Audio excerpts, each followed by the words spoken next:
Very good evening dear aspirants. तो आज हम करने वाले हैं क्या, अभी करने वाले हैं चेकमेट को। तो मैंने जैसे आपको बोला था कि 3 लेक्चर्स हमारे जो कंप्लीट होंगे, कौन कौन से, इकोनॉमिक सर्वे का, इन्फ्लेशन का और आपका तीसरा डे 1 ऑफ फेस्टिवल का। ठीक है, उसके ये तीनों लेक्चर्स हमारे कंप्लीट होंगे तो हम लगाएंगे 25 क्वेश्चन का PYQ सेट। किस में लगाएंगे, चेकमेट, अभी के क्लासेस में। ठीक है, ओके। तो अभी के क्लास में यही हम 25 क्वेश्चन का सेट लगाने वाले हैं। आपको करना क्या है, और एक और चीज़ क्लियर कर देता हूँ उससे पहले कि जो क्वेश्चंस होंगे जनरली ये आपके CGL के लिए काफ़ी इनफ होने वाला है। क्यों? क्योंकि ये SSC के क्वेश्चंस रहने वाले हैं। अराउंड 60% से ज़्यादा क्वेश्चंस SSC के हैं, लेकिन जो बाकी 40% हैं वो थोड़ा क्या हो सकता है, हाईएस्ट स्टैंडर्ड के भी हो सकते हैं, थोड़ा लोअर भी हो सकते हैं। जैसे कि RRB के भी क्वेश्चंस हो सकते हैं उसमें आपके CDS के भी हो सकते हैं। ठीक है, CDS क्यों लगा दिए भैया, क्योंकि अगर पेपर मतलब बनता है खतरनाक तो आपका है ना कैपेबल होने चाहिए। क्योंकि जो मैंने लेक्चर करवाया, चाहे इकोनॉमिक सर्वे है, चाहे इन्फ्लेशन है, उससे आप CDS तक के पेपर दे सकते हो जाके, उसमें कोई दोहराए नहीं है। आप खुद चेक कर लेना चाहे तो। ठीक, चलिए। तो क्वेश्चन है आपका, Veerampattinam mention in the news में था जो एसोसिएटेड है which car festival in Puducherry. Okay, तो पडुचेरी में ना एक रथ यात्रा निकलती है, वो किस फेस्टिवल से रिलेटेड है ये पूछा गया था। ये रहा ऑप्शन आपका। तो ये आपका श्री सेंगुजनी अम्मा जी से रिलेटेड था, जो कि किसके अवतार है, मरियम्मा जी का अवतार है। मरियम्मा आपने सुना होगा उनका नाम, उनका अवतार है ये। ठीक है, और इनके बारे में क्या, ये पडुचेरी में इनका निकलता है। और देखो है ना, कैप्शन ऑन कर लोगे तो ज़्यादा ठीक रहेगा कि ये वो जो वो वाला पेन नहीं है। ठीक है, पेन टैब नहीं है तो इससे सही से लिखा नहीं जा सकता। तो उससे आपको क्लियर होगा कि क्या मैंने बोला, कि बोलने पे वो कैच कर लेता है। ठीक है, वैसे आप तो मतलब समझ ही जाओगे क्या मैंने लिखा है। ठीक है, ओके। तो मैंने ये बता दिया पडुचेरी में होता है, किनके अवतार हैं और कितने दिन तक, 6 सप्ताह तक चलता है इनका, 6 वीक तक चलता है, जिसमें से 5th वीक के जो फ्राइडे है ना, फ्राइडे स्पेशल फ्राइडे को एक बहुत बड़ी रथ यात्रा निकलती है। थोड़ा ये ध्यान रख लेना आप। चलिए, ये समझ आ गया ना, ओके। मीनाक्षी टेम्पल कहाँ है, ये आपके तमिलनाडु में है। ठीक है, मीनाक्षी टेम्पल तमिलनाडु में है, और इससे रिलेटेड क्या, ये वैगा नदी के किनारे हैं। और याद रखना, मीनाक्षी जो है ये आपके पार्वती, ठीक है, पार्वती जो माता है उनका रूप है। ठीक है, जिनकी शादी हुई थी किन के, सुंदरेश्वर से हुई थी। सुंदरेश्वर किनका रूप है, वो शिव जी का रूप है। और इनसे रिलेटेड होता है एक त्यौहार, जो अभी आपका क्वेश्चन अभी आएगा। ठीक है, क्योंकि वो उसको भी हमने आज ही कवर किया। तो ये चीज़ क्लियर हुई, ओके। शोर टेम्पल क्या है, इसका आंसर पहले बता दिया, ये है। ठीक है, शोर टेम्पल क्या है, ये आपका तमिलनाडु में ही है। ठीक है, इसको भी यूनेस्को हेरिटेज साइट बनाया गया था 1987 में। ठीक, और इसको बनाया किसने था, ये बनाया था नरसिम्हा वर्मन II ने बनाया था, जो कि किससे थे, पल्लव डायनेस्टी थे। और याद रखना, जिसके पीछे वर्मन आएगा वो जनरली पल्लव डायनेस्टी से ही रिलेटेड होता है। ओके, चलो। और आपका क्या रह गया, बृहदेश्वरी टेम्पल, ये भी आपके तमिलनाडु से रिलेटेड है। किसने बनाया था, राज चोला ने बनाया था। ठीक है, राजराज चोला। और क्या चीज़ देखना है इसमें, ओके, हाँ, ये भी यूनेस्को हेरिटेज साइट है। ठीक है, ये भी याद आया था मेरे को। ये भी अराउंड है ना 1987 के अराउंड बना था। ठीक है, ये चीज़ देख लेना आप। 87 था, हाँ। चलो, चलिए, क्लियर हो गया। नेक्स्ट क्वेश्चन पे आते हैं। Regarding the geographical and culture context of the Veerampattinam, जो अभी हमने पढ़ा फेस्टिवल, उससे रिलेटेड है ना, चूज़ करना है हमें कौन सा ऑप्शन करेक्ट है। Okay, Veerampattinam is a smallest village in a Puducherry, सबसे छोटा, क्या ये सबसे छोटा गांव है, known for is inland riverine culture. Okay, okay, देख लेते हैं। The festival involve the worship of goddess, ठीक है, Sengazhuneer Amma, a deity associated with the protection of the coastal fishman. ठीक है, the festival celebrated in the month of मरगाजी।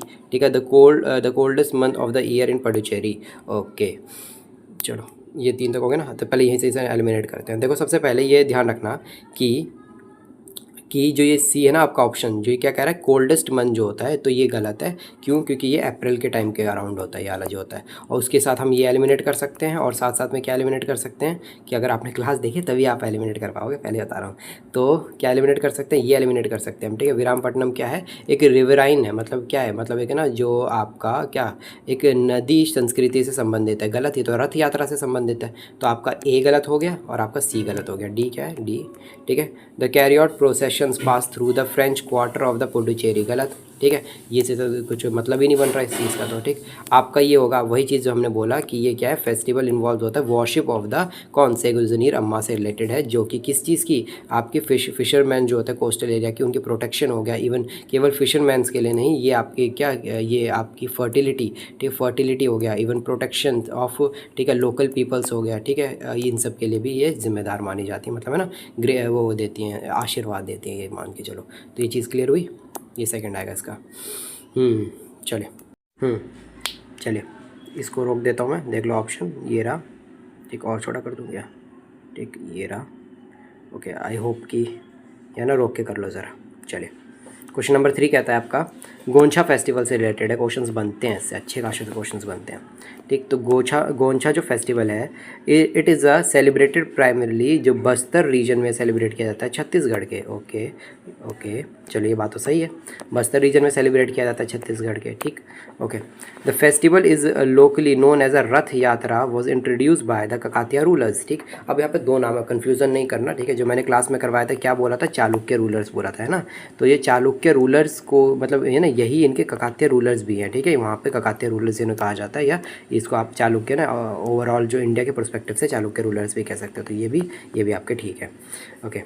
The tupki use the during the festival, ये बात तक तो ठीक है। It a traditional wooden bow and arrow, तो ये तो गलत हो गया यहाँ पे कि जो टुपकी है ना, ये एक मॉक गन है, मॉक गन है, याद आया। मॉक गन क्या होता है, नकली बंदूक होती है जिसमें क्या भरा जाता है आपका, क्या ये गोंचा नाम का क्या भरा जाता है, उसमें फ्रूट रखा जाता है और उसमें उसके डाल के ना मारा जाता है ना, वो मतलब हार्मलेस होता है, उसे एज अ क्या प्लेफुलनेस को है ना शो करता है वो चीज़, ठीक। तो ये आपका थर्ड वाला स्टेटमेंट गलत हो गया, तो फर्स्ट एंड सेकेंड ठीक है, ये आएगा इसका आंसर, ठीक है। चलो नेक्स्ट क्वेश्चन आपका, with the reference to the tupki used in a Goncha festival which of the following statement is accurate, देख लो यहाँ पे, ये रहा और ये रहा, ठीक। रोक लो ज़रा और चेक कर लो, ओके। अब आ जाओ, तो जो टुपकी यूज़ होता है, टुपकी ये इससे रिलेटेड है, इससे बार बार क्वेश्चंस बन रहे हैं, ठीक है। टुपकी यूज़ होता है गोंछा फेस्टिवल में, तो वो उससे रिलेटेड क्या चीज़ एक्यूरेट है। It is a made of iron used of the hunting small games, गलत। आयरन से कहाँ बनता है वो, ठीक है। किससे बनता है वो, बम्बू से बनता है, ठीक है। It is a bamboo based a gun that use for the fruit Goncha and a projectile, यही है आपका आंसर, ठीक है। ये किससे बनता है, बम्बू से बनता है, यानी बाँस से बनता है। और इसका यूज़ किस में किया जाता है, उसका यूज़ एज अ मतलब उसमें गोंछा नाम का फ्रूट डाला जाता है, ठीक है। वो फल डाला जाता है, फल कह सकते हो, उसके बीज ये होता है जो छोटे छोटे होते हैं, छोटे छोटे से बेरी टाइप के होते हैं लाल रंग के, वो डाल के उसको है ना एज अ बुलेट का यूज़ किया जाता है, ठीक, okay. It is a musical instrument, गलत। उसके बाद इट इज़ अ ये हेड गियर होता है, गलत। हेड गियर जानते हो ना, सर पे जो पहनते हैं वो चीज़ होती है। चलिए, ये वाला क्वेश्चन हो गया कंप्लीट, ओके। मैं थोड़ा बड़ा कर देता हूँ आपको, चलिए कर लिया होगा। अभी इस क्वेश्चन को देखो ध्यान से। पोंगथू फेस्टिवल जो है, it is a celebrated primarily Tutsa tribe of the Arunachal Pradesh, अच्छा ये बात बिल्कुल सही है, ठीक है। तो उसकी जो तुस्ता ट्राइब है ना, वो अरुणाचल प्रदेश की, उसे ये सेलिब्रेट करती है। The festival observed seek blessing from the deity, क्या है, रैंग होतक, है ना, फ्रॉम द एग्रीकल्चर प्रॉस्पेरिटी। हाँ, ये एग्रीकल्चर, ये जो फेस्टिवल है ना, हार्वेस्ट फेस्टिवल से रिलेटेड है। आप अगर मतलब इस गॉड को नहीं भी जानते हो, तो अगर आपको ये मैंने बता रखा था हार्वेस्ट से रिलेटेड है, तो ये सही तो है, एग्रीकल्चर प्रॉस्पेरिटी के लिए तो करते होंगे वो लोग, सही बात है चीज़, ठीक है। 2 ठीक है अपने। तीसरा, the festival last for the single day, ठीक है। It is a major is a minor agriculture right, तो गलत हो गया। एक तो ये मेजर है, ठीक है, एक बड़ा एग्रीकल्चर एक इनका फेस्टिवल है, और दूसरा सिंगल डे के लिए नहीं होता ये, ठीक है। ये आपका चलता है कितने दिन तक चलता है, अब वीक से भी मतलब वीक नहीं, आपका 3 से 4 दिन तक चलता है ये वाला जो फेस्टिवल है। और कोई भी फेस्टिवल एक दिन में जल्दी से ख़त्म नहीं हो जाता, ठीक है। उसके ना कुछ भी है ना, जो वो ट्राइबल फेस्टिवल्स होते हैं, तो वो 1 हफ्ते तक ऐसे चलते ही हैं, 3 से 4 दिन 5 दिन तो ऐसे चलते ही चलते हैं, ठीक है। तो ये आपका गलत हो गया, पहला ठीक है, दूसरा ठीक है। और इसमें क्या और चीज़ क्या देख सकते हो, मैंने आपको बता रखा है, ये अप्रैल के टाइम पे जो हार्वेस्ट होता है ना, तो ब्लेसिंग के लिए करते हैं। और सर पे क्या पहनते हैं, ये जो होता है बोर, जो नहीं होता बोर का ये वो पहनते हैं, टस्क पहनते हैं, ठीक है। जो क्या होता है, उसके दांत होते हैं ना बड़े बड़े से इस तरीके के, वो पहनते हैं ये लोग। चलिए, तो क्या बता 1 और 2 था इसका आंसर। चलिए आगे देखते हैं। चलिए, consider of the following statement, एक सेकेंड ये देख लो आप, ये रहा थर्ड स्टेटमेंट और ये रहा, ठीक। चलो कराओ। Consider of the following statement regarding of the Nyokum Yullo, ठीक है। नोयोकुम योल्लो को एक और नाम से जाना जाता है ना, न्योकुम, और ये कुम न्योकुम कहा जाता है ना, कुम न्योकुम, ठीक है, इस तरीके से कहा जाता है। कहाँ का है, अरुणाचल प्रदेश का है आपका। तो इसको नीशी ट्राइब करती है, हाँ, उसको तूसू ट्राइब करती है, तो इसको नीशी ट्राइब करती है, ठीक।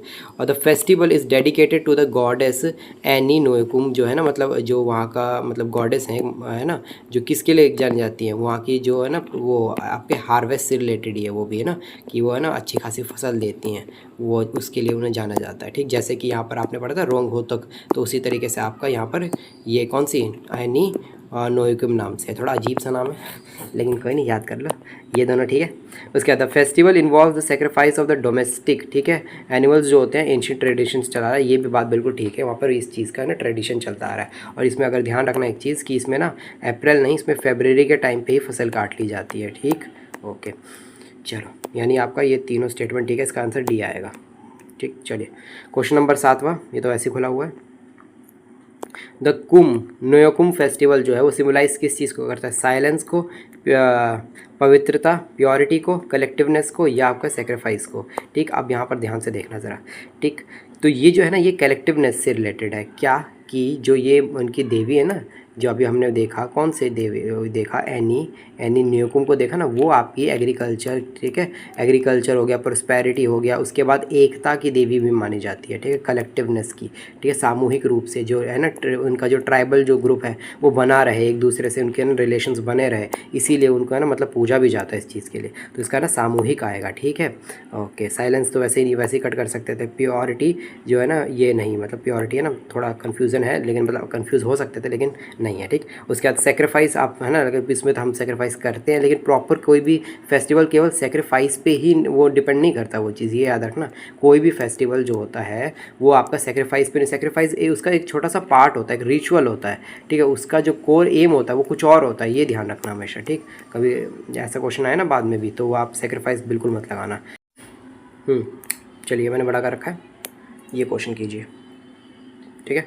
चलो, which of the following statement about the Chithirai, ठीक है, थिरुविजा, तो ये हमने पढ़ा था, चित्राई थिरुविजा कहाँ होता है? तमिलनाडु में होता है, ठीक है, तमिलनाडु के मदुरई में होता है। Celebrated in the Tamil Nadu month of Margazhi, गलत बात है, ठीक है, ये नहीं होता, ये आपका होता है चैत्य में होता है, चित्राई में होता है, चित्राई कहते हैं, चैत्य नहीं, चित्राई कहते हैं उसको, क्या तमिल कैलेंडर में देखने को मिलता है। कौन सा महीना होता है? वो अप्रैल का महीना होता है, चित्राई, ठीक, ये ध्यान रखना आपको, यानी ये आपका गलत हो गया। उसके बाद आपका लॉर्ड काला हज़गार जो है वो अराइव्स होते हैं, ठीक है, कहाँ पर अराइव होते हैं? गोल्डन हॉर्स पर अराइव होता है, कहाँ जाने के लिए? ठीक है, मीनाक्षी जी के वेडिंग में। मीनाक्षी कौन थी? इनकी बहन हुआ करती थी। किससे शादी हो रही थी इनकी हो रही थी आपके सुंदरवेश्वर से शादी हो रही थी, जो कि शिव जी के क्या थे? रूप थे, ठीक।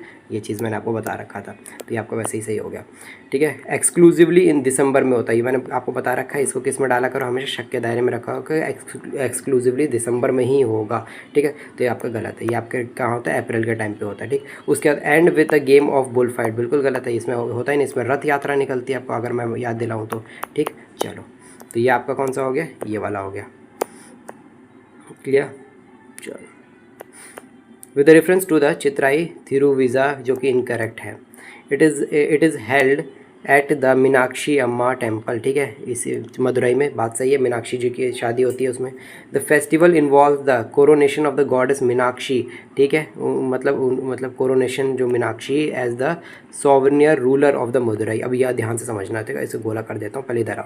The processions of the lord Kallazhagar is a final event of the festival marking the return of the Vishnu as a Alagar Kovil. ये भी बात बिल्कुल सही थी, ठीक है। अब होता क्या है ना कि ये शादी में जाते हैं, ठीक है, ये विष्णु के रूप होते हैं, ठीक है, लॉर्ड काला हज़गार जो थे ये किसके रूप होते हैं? ये विष्णु जी के रूप होते हैं। शादी में जा रहे होते हैं मीनाक्षी जी के, ठीक, जिनकी शादी हो रही होती है ना शिव जी से, तो वो रास्ते में लेट हो जाते हैं, कहाँ? वैगा रिवर के किनारे, वहाँ पर उनको देर हो जाती है, तो वहाँ पहुँच नहीं पाते हैं, तो वो वापस आने लग जाते हैं ना, तो उसी को सेलिब्रेट किया जाता है लास्ट डे के हिसाब से इसमें। तो ये भी बात आपका सही है, पहला भी बात आपका बिल्कुल सही था। अब देखो चौथा, देखो the festival dedicated to exclusively worship of the Murugan, गलत, मुर्गम जी से थोड़ी ना रिलेटेड है, ये आपके मीनाक्षी जी से रिलेटेड है, आपका काला हज़गार जी से रिलेटेड है, और आपका किससे? आपका सुंदरवेश्वर जी से रिलेटेड है, जो कि शिव जी के अवतार हैं। अब ये दूसरा जो था वो बिल्कुल सही था, कैसे सही था? देखो, the festival involve the coronation, आप सोचोगे यार मीनाक्षी या देवी हैं, माता हैं, वो कोरोनेशन क्या मतलब? उनका जो कोरोनेशन मतलब क्या होता है? ठीक है, शासक की बात हो रही है, राज अभिषेक की, कैसे उनका राज्याभिषेक किया जा सकता है, वो भी है ना किसी देवी का। तो यही इसकी कमाल की चीज़ है कि जो मीनाक्षी जो थी ना, वो पार्वती जी का एक रूप है, ठीक है, एक अवतार है। तो वो मतलब जो तमिलनाडु के साइड में है, तो वो किस लिए जानी जाती है? वो अपने ना पावर के लिए जानी जाती है, लड़ाई के लिए। उनका एक सपना, मतलब सपना का उनका ना मतलब क्या था? एक मिशन था कि वो पूरी दुनिया को जीतना चाहती, वो निकल भी पड़ी थी, और वो है ना पूरे रास्ते में सभी को हरा हरा के ना आगे जीत ही रही थी। तो वो कैलाश टेम्पल जब पहुँचती है तो उनको किस पे मोह आ जाता है? किस पे मोह आ जाता है? शिव जी पे मोह आ जाता है। तो फिर वो कहती है नहीं, अब मेरे को शादी करनी है, बहुत होगी लड़ाई। ठीक, तो यही चीज़ है कि इनका कोरोनेशन से भी रिलेटेड है ये चीज़, तो ये बात भी सही है। तो तुम सोचोगे ना कि ये शासक अभिषेक कहाँ से आ गया, लेकिन है, ये मैंने रोक दिया, कर लिया होगा आपने। चलो, What does offering green melon by a girls during the Java festival symbolize? यानी पता है क्या होता है जावा फेस्टिवल में? जो कुमारी लड़कियां होती हैं ना, जो अविवाहित लड़कियां होती हैं, कहाँ की? झारखंड की।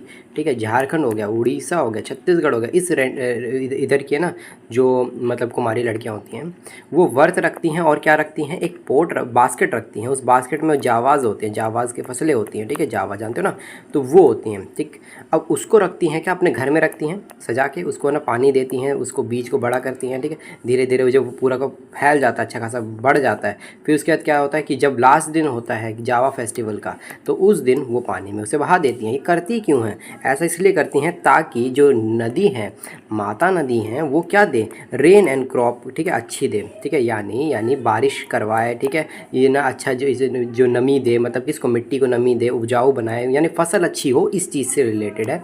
ये चीज़ करती है वहाँ की कुमारी, ठीक है, लड़कियाँ करती हैं, समझे? तो इससे क्या पता चल रहा है कि वहाँ पर जो छोटे मतलब जो हैं बच्चियाँ भी हैं, तो वो भी है ना सतर्क है, मतलब वो भी कितना अपने घर के प्रति, अपने है ना जिम्मेदारियों के प्रति है ना सतर्क हैं, कि उनको ना मतलब अगर पैसा कहाँ से आएगा? उनका पैसा आ रहा है कृषि से ही आ रहा है, तो कृषि को है ना बहुत ज़्यादा कितनी मान्यता दे रहे हैं, उनको ना एज अ पूजते हैं उस चीज़ को। तो वो कितने है ना मतलब कम उम्र से जिम्मेदारी को समझते हैं इस चीज़ के लिए, यही तो अंतर पड़ गया।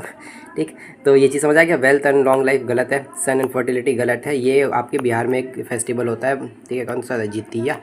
ठीक, उससे रिलेटेड है। ठीक, उसके बाद आपका मैरिज एंड डिवोशन, नहीं मैरिज 16 सोमवारी।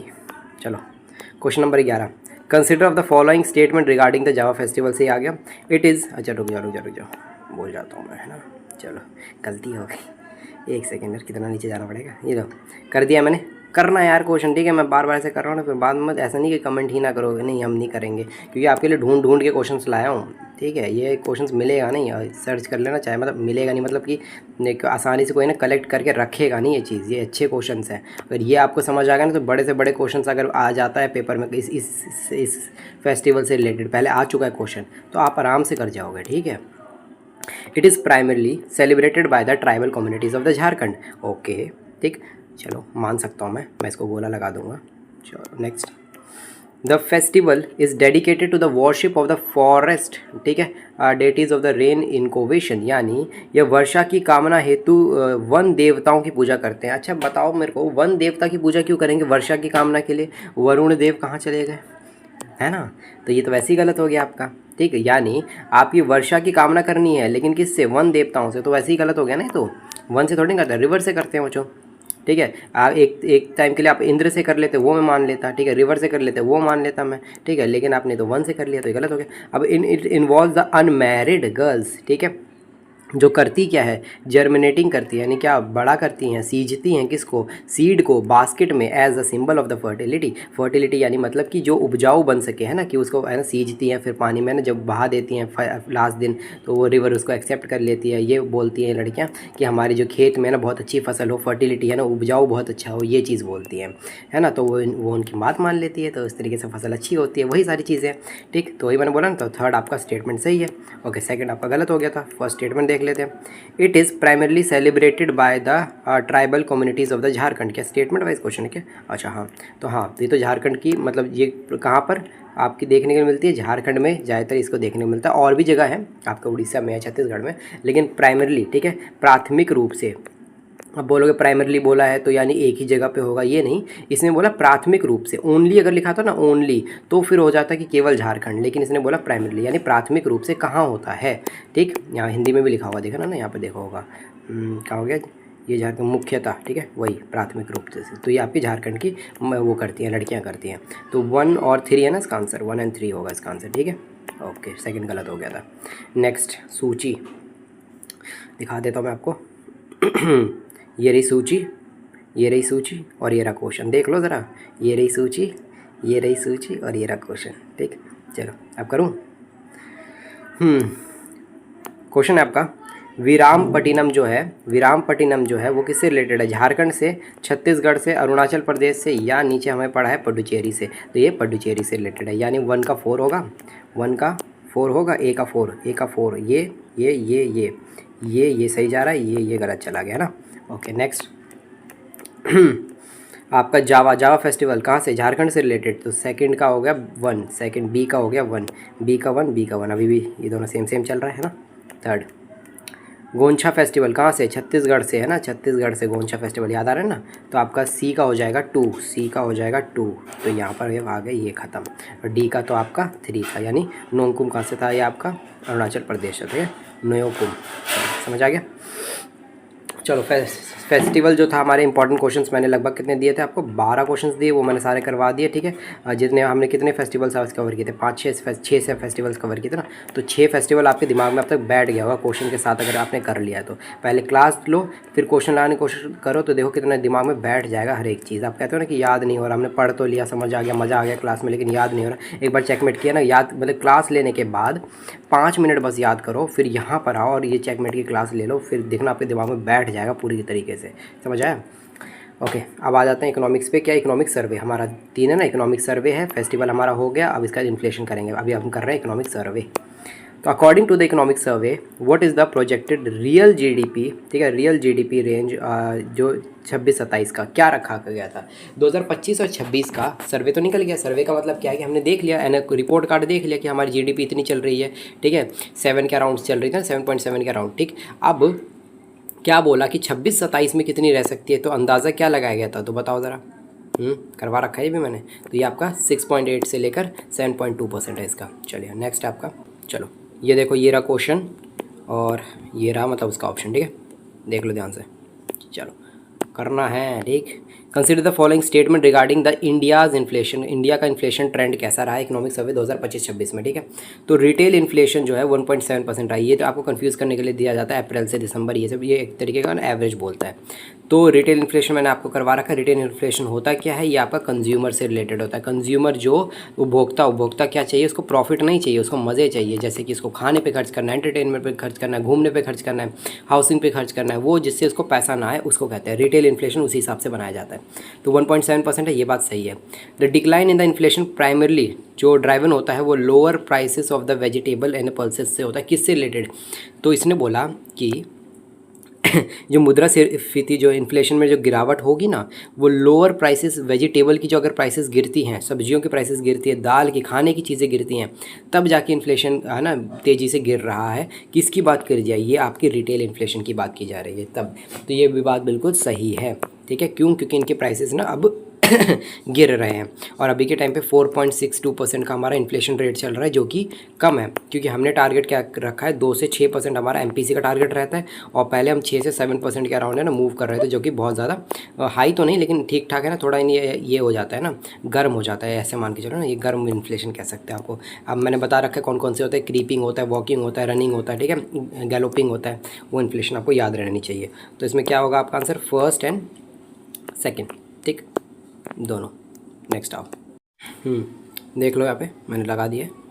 ठीक, चलो, which of the following describe the trend and the share of the private final consumption expenditure in India, ये बताना है। ठीक है आपको, तो आपको मैंने अगर बताया हो, याद हो आपको, प्राइवेट फाइनल कंजप्शन एक्सपेंडिचर क्या होता है।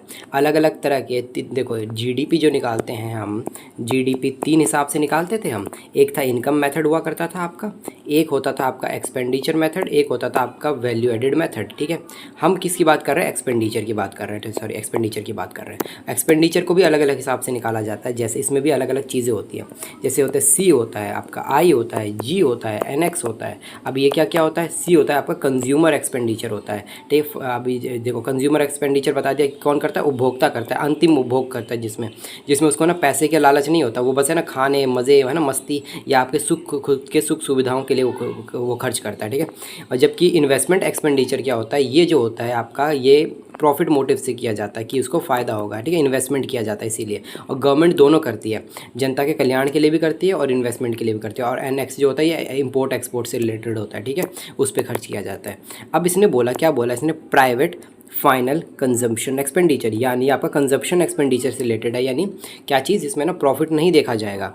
और ये फाइनल क्यों बोला, क्यों, क्योंकि ये अंतिम है, इसके बाद और कोई खर्च नहीं करता, इसमें इंटरमीडिएट कॉस्ट है ना ऐड नहीं होता।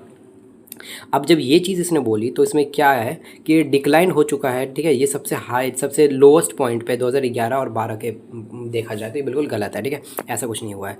It remain the stagnant at 55%, ये भी गलत है आपका। ये बढ़ गया है एक्चुअली में। ये दोनों स्टेटमेंट देखो, अगर आप समझो, अगर आपको ये डाटा याद नहीं हो रहा हो तो ये दोनों सेम नहीं लग रहा।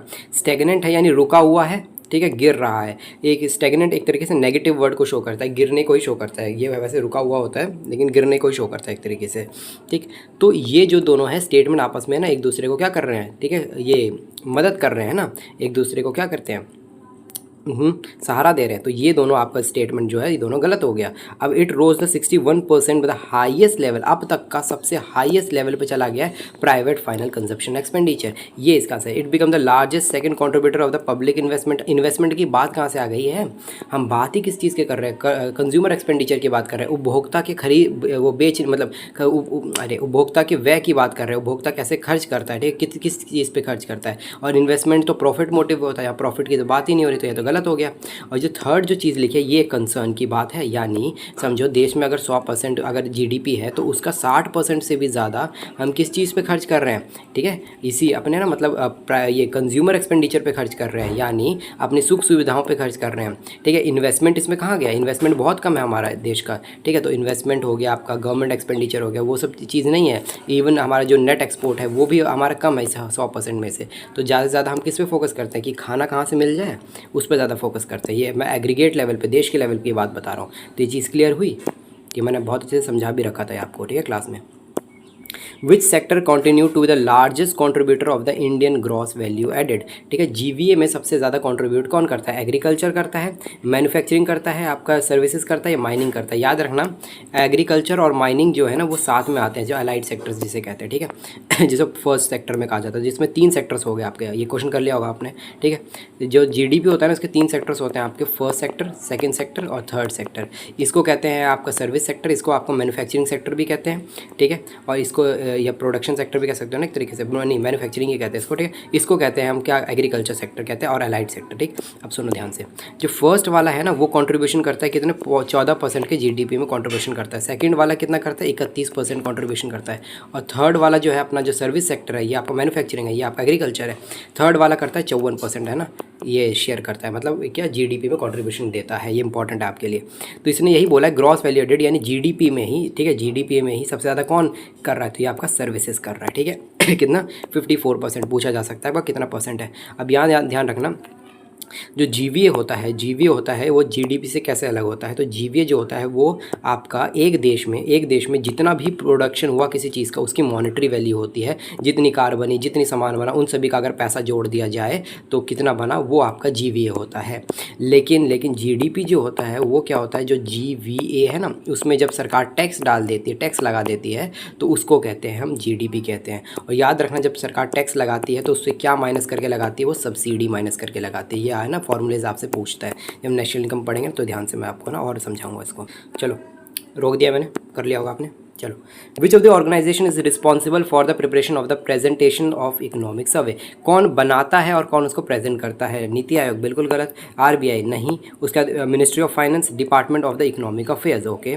Ministry of the statistics and programme implementation, गलत, ठीक है, ये नहीं करता, ये आपका करता है ministry of the finance, department of the economic जो अफेयर्स होता है, और इसका भी हेड कौन होता है? वो आता है चीफ इकोनॉमिक एडवाइजर होता है उसका हेड, ठीक है। और उसको वो सब चीज़ बनाता है और प्रेजेंट करने किसको दे देता है? वो निर्मला सीतारमण यानी फाइनेंस मिनिस्टर को दे देती है। वो चली जाती है और ना भाषण देती है कि अब ना मैं तो प्याज खाती ही नहीं हूँ। ठीक, चलो। As per the economic survey 2025 what was the record food grain production कितना हुआ है? ओके 2024 और 2025 का, ठीक। और ये इसको रखा गया इकोनॉमिक सर्वे 2025 में रखा गया, क्यों? क्योंकि थोड़ा ना डाटा इकट्ठा करने में उन्हें टाइम लगता है, इसीलिए ना वो एक साल पीछे का लेकर चलता है फूड ग्रेन के हिसाब से, ठीक। तो कितना रखा गया? फूड ग्रेन की बात की जा रही है 3000 लाख मैट्रिक टन, गलत। उसके बाद 3000 गलत। उसके बाद ये था आपका 3577 लाख मैट्रिक टन। या मैंने आपको अच्छे से बोला था, इसको ना 3 बार ट्रिक मार देना, स्टार मार देना, इंपॉर्टेंट है ये चीज़, क्लियर? ये रोक दिया मैंने, कर लिया होगा। चलो, too much money chasing too few goods is a classical definition of किसका होता है, यानी इसमें आपको पूछा गया है cost push inflation, demand pull inflation, structural inflation और आपका हाइपर इन्फ्लेशन। एक एक करके सब पे बात करेंगे तो लेकिन आपने आंसर दे दिया होगा तो मैं आपको समझा देता हूँ। देखो ये बोल रहा है टू मच मनी, ज़्यादा जब पैसा हो जाएगा तो मतलब ख़रीदने के लिए ये कह रहा है कि मान लो एक सामान है, ठीक है, गर्मी इतनी है ना, कूलर वाला एग्जांपल लेते हैं ना, तो कूलर है, एक ही कूलर है, गर्मी सभी को लग रही है लेकिन कूलर मार्केट में बहुत कम है और ख़रीदने वाले बहुत हैं, तो इससे कौन सा इन्फ्लेशन बनेगा, कौन सा ट्रिगर होगा, तो ये आपका डिमांड पुल इन्फ्लेशन होगा, ठीक है, जिसमें क्या हो जाता है डिमांड बहुत ज़्यादा हो जाती है, सप्लाई कम रह जाता है, तब ये सिचुएशन देखने के लिए मिलती है, ठीक है। अब ध्यान से समझो, जो कॉस्ट पुश इन्फ्लेशन क्या होता है, ये तब होता है जब क्या कॉस्ट बढ़ जाती है किस चीज़ की, यानी लेबर अगर मान लो धरना दे दें और बोलें कि हमारी सैलरी बढ़ाओ 10,000 से 12,000 कराओ, तो उसके 12,000 तो तुमने सैलरी कर दी, लेकिन अब इससे क्या होगा, आपका जो मतलब जो भी पैसा आता था, प्रॉफिट आता था, उसमें से आपको अब थोड़ा और पैसा देना पड़ेगा लेबर्स का। तो आप जो 40 लाख रुपए जो कमाते थे, अब वो आप अगर मान लो 30 लाख रुपए कमाते हो एज अ बिजनेसमैन, तो आपका तो नुकसान है ना, क्योंकि आपने ज़्यादा सैलरी देना शुरू कर दिया इसको। तो आप क्या करोगे, आप ना प्राइस बढ़ा दोगे, जनता से ना ज़्यादा वो लेने लगोगे, पैसा लेने लगोगे, तो उसे कहेंगे कॉस्ट पुश इन्फ्लेशन, ठीक है।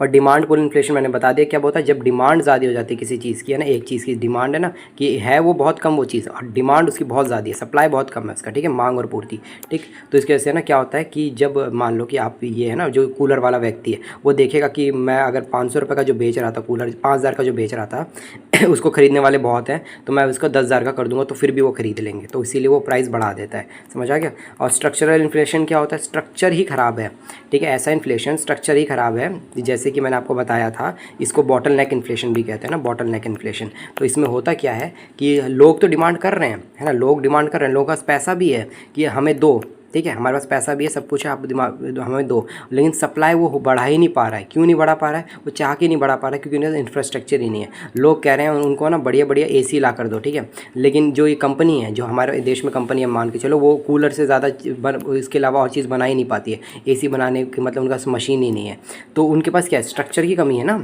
बॉटल नेक है, तो उसी को कहते हैं स्ट्रक्चरल इन्फ्लेशन, ठीक है।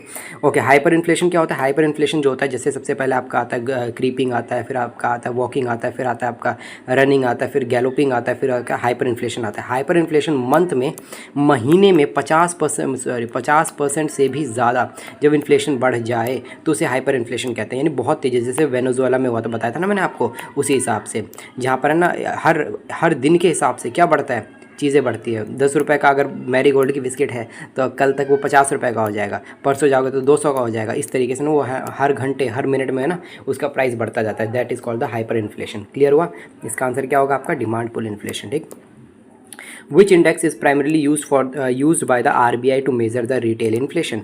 RBI retail inflation मैंने बताया था, जो खाने पे यूज़ होता है सेल्फ सेटिस्फिकेशन के लिए ना, जैसे फ़ोन ख़रीदना हो, आपको कहीं घूमना हो, ये सारी चीज़ों के लिए जो होता है रिटेल, जो आप जो दैनिक चीज़ें यूज़ नहीं करते उस पर जब खर्च करते हो, जब आप प्रॉफिट मोटिव नहीं रहता तो उसे रिटेल इन्फ्लेशन कहते हैं, उससे बनता है रिटेल इन्फ्लेशन, उसे रिटेल कहते हैं, ठीक है। ओके, तो वो जो होता है वो RBI किस आधार पर मेज़र करती है रिटेल इन्फ्लेशन को, WPI, ये मैंने बता दिया था क्या होता है, जब ये थोक पर गिना जाता है। थोक क्या होता है आपको पता है ना, होलसेल जो होता है, होलसेलर जो होता है, जो जमा करके रखता है ना, जो वो दुकानदारों को देता है। और रिटेल अगर याद आए तो दुकानदार याद रख लेना, दुकानदार आपको ही तो देता है, ठीक। तो ये हो गया आपका WPI, तो बिल्कुल नहीं होगा। ओके, GDP डिफ्लेटर मैंने बता दिया। GDP डिफ्लेटर क्या होता है कि इस साल प्राइस क्या थी किसी मतलब वस्तु की, उसके बाद वो अगले साल उस वस्तु की क्या प्राइस है, फिर उससे एक साल पिछले क्या थी, मतलब वो प्राइस कंपैरिजन करता है, जो प्राइस इंडेक्स के अंदर आता है। याद रखना इसको, GDP डिफ्लेटर प्राइस इंडेक्स के अंदर आता है।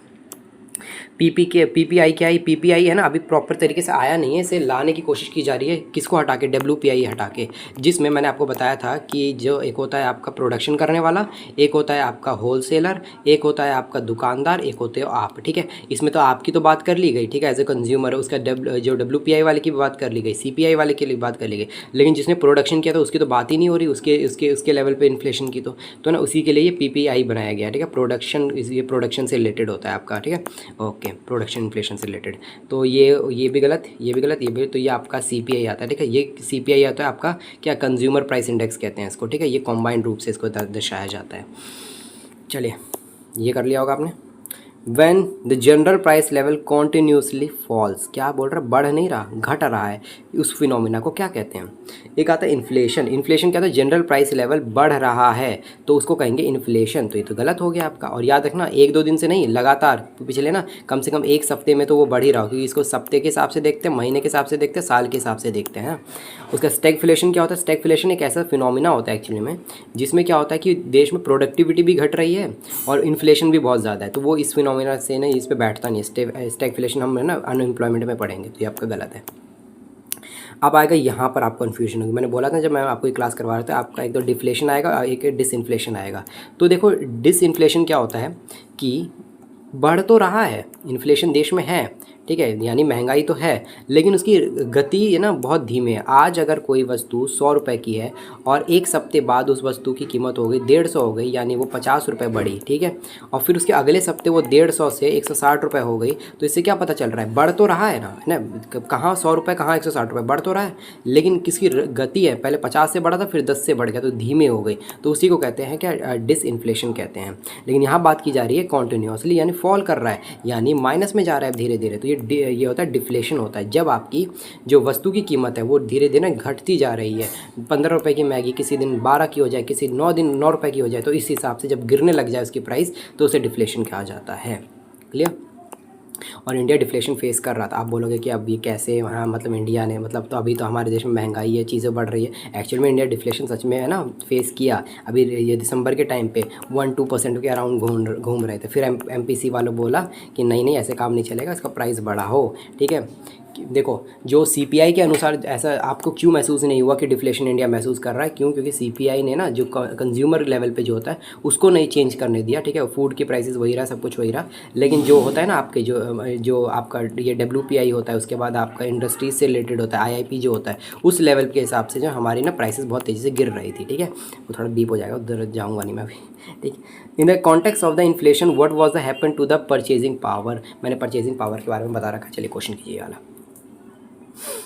कर लिया होगा, चलो। तो क्या कह रहा है ना, क्या होता है, इन्फ्लेशन को देखना है परचेजिंग पावर के हिसाब से। परचेजिंग पावर का मतलब ये होता है जब भी इन्फ्लेशन होगी मार्केट में, यानी अगर मान लो आपके पास अगर आपके पास 500 रुपये थे अभी के टाइम पे, और एक साल बाद उसकी कीमत क्या उतनी ही रहेगी इन्फ्लेशन होने से? नहीं, जो 500 रुपये में आप बहुत सारी चीज़ें ले आ पाते थे वो नहीं ला पाओगे, वो उसकी कीमत लगभग मान के चलो 250 रुपये हो जाएगी, इतना तो नहीं गिरता, लेकिन मान लो 10 साल के अंदर में ना, कि जो आप 500 रुपये जो जिसकी कीमत थी वो 10 साल के अंदर वो केवल 250 रुपये की कीमत हो गई है, ठीक है, उतने का ही सामान आ पाता है। तो वही पूछ रहा है कि जो आपका इन्फ्लेशन है वो किस तरीके से परचेजिंग पावर को क्या करता है, तो क्या वो इंक्रीज़ कर देता है? क्या चीज़ इंक्रीज़ कर देता है परचेजिंग पावर को? इन्फ्लेशन तो गलत है, कम कर देता है ना, तो ये रिमेन कांस्टेंट गलत, डिक्रीज एट प्राइस उसका फ्लक्चुएट गलत, आप ये डिक्रीज़ कर देता है, ये सी आएगा इसका आंसर, ठीक है। चलो, which of the following describe the seigniorage? Seigniorage क्या होता है देख लो ज़रा ध्यान से, ठीक है। आप करते हैं क्वेश्चन। देखो सबसे पहले क्या होता है, interest charge by the central bank, गलत, ठीक। Tax import by the gold and silver, गलत आपका। Cost and maintaining foreign reserve, गलत आपका। ये आएगा आंसर सी। आप समझो, इसको मैंने समझा रखा है, फिर भी एक बार अच्छे से और से समझा देता हूँ आपको। ये होता क्या है ना, मान लो डिमांड और सप्लाई, ठीक, डिमांड और सप्लाई, मैंने बोला ना AC कूलर वही, ठीक। अब मान लो सप्लायर के पास AC कूलर पड़ा है, बहुत अच्छा खासा पड़ा है, अच्छे मात्रा में पड़ा है, ठीक है, और ये लोगों को चाहिए भी, गर्मी है लोगों को चाहिए भी, लेकिन लोगों के हाथ में क्या है, मनी सप्लाई नहीं है। मनी सप्लाई का मतलब क्या है, पैसा नहीं है हाथ में, ठीक है, खरीदने का। वो चाहता हर कोई लेना, लेकिन है नहीं। अब ये क्या करेगा, अपना प्राइस कम करेगा, ठीक है, 1 लाख का है वो 80,000 कर देगा, लेकिन फिर भी ये नहीं खरीद पा रहे, क्योंकि फिर भी महंगा लग रहा है, क्योंकि हाथ में और पैसा नहीं है, ठीक है। अब ऐसे में ये थोड़ी ना कि बिल्कुल सस्ते में बेच देगा सप्लायर भी, अब ये भी कंफ्यूज रहेगा कि यार क्या फंस गया, इससे अच्छा मैं युगांडा जाके बेच देता हूँ, वहाँ के लोग पैसे दे देते।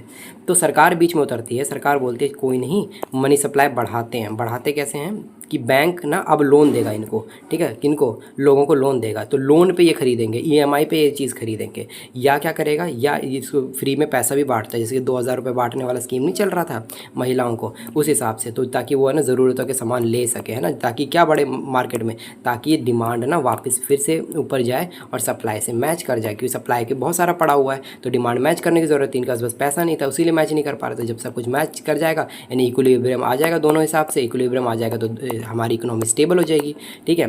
तो इक्विलिब्रियम लाना ज़रूरी है देश में। तो वही चीज़ होती है, सरकार क्या करती है, पैसे छापती है। क्या छापती है? पैसा, मनी सप्लाई बनाने के लिए पैसा छापती है। पैसा छाप के या तो फ्री में बांटेगी, या तो वो किसको दे देगी, बैंकों को दे देगी। बैंक आपको क्या इंटरेस्ट चार्ज करके आपको लोन दे देगा। अगर ज़्यादा ज़रूरी है तो आप उसे, है ना, मतलब खरीद सकते हो। मैंने एग्जांपल दिया है सेकुलर, और भी चीज़ें होती है ज़रूरी, ठीक है, वो सब चीज़ें हो गई, ठीक। अब जैसे कि अब इससे इसमें लिखा है कि सरकार को फ़ायदा कैसे होता है, तो फ़ायदा बिल्कुल होता है। अगर वो लोन देती है, मतलब पैसा अगर छापने के बाद बैंकों को देती है, बैंक आपको लोन देता है, तो बैंक आपसे इंटरेस्ट चार्ज करेगा, पैसा कमाएगा। और बैंक से, अगर आपने बैंकिंग चैप्टर पढ़ा हो, तो वो RBI पैसा कमाता है, ठीक है, अलग अलग तरह का इंटरेस्ट ले, है ना, इंटरेस्ट चीज़ लेके, CRR, ये सब चीज़ें होती है, SLR होता है, आपका बैंक रेट होता है, ठीक है, वही सब चीज़ें हैं। क्लियर हो गए इन सब?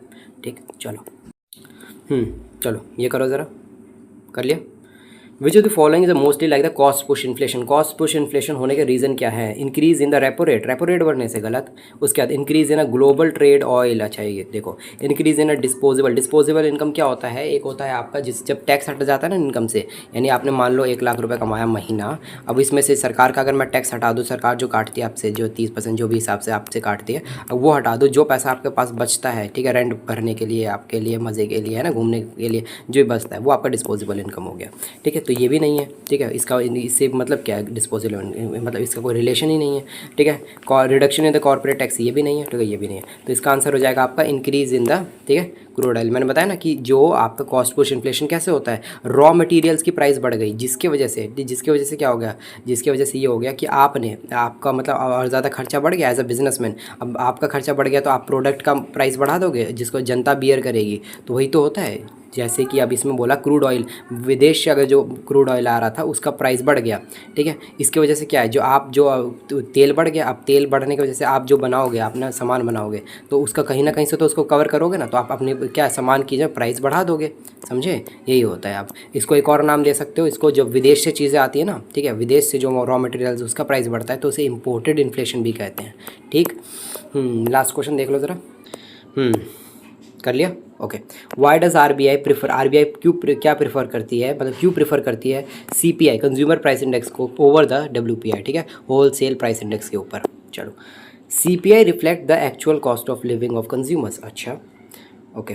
WPI includes the services of the wares, CPI does not. CPI is a better indicator of demand and side inflation experienced by the households. ये तो दो ठीक है। अच्छा, ये ऑप्शंस भी है, देख लेना ज़रा, ठीक, ओके।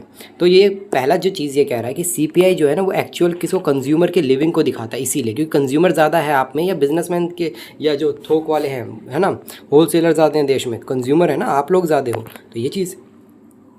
WPI जो है वो क्या इंक्लूड करता है, क्या WPI सर्विसेज को इंक्लूड करता है। कहाँ से सर्विस इंक्लूड करता है? मैन्युफैक्चरिंग हो गया, या आपका थोक विक्रेता हो गया, वो सर्विसेज कहाँ से इंक्लूड करेगा? मैंने आपको पहले किया था, services are the part of the CPI, तो ये सेकंड गलत हो गया आपका। CPI is a better indicator, तो डिमांड साइड को शो करता है, ठीक है, experience by the household, जो आम लोग हैं उनके बारे में शो करता है, इसीलिए, ठीक है, आम लोगों को ना ज़्यादा क्या प्राथमिकता देती है ना RBI, क्योंकि उनकी संख्या ज़्यादा है, ठीक है, बिजनेसमैन के हिसाब से नहीं सोच सकते। तो ये पहला सही है, तीसरा सही है, पहला और तीसरा ये सही है। तो 25 के 25 क्वेश्चंस हो गए हैं, ठीक है। तो आज का चेकमेट कंप्लीट।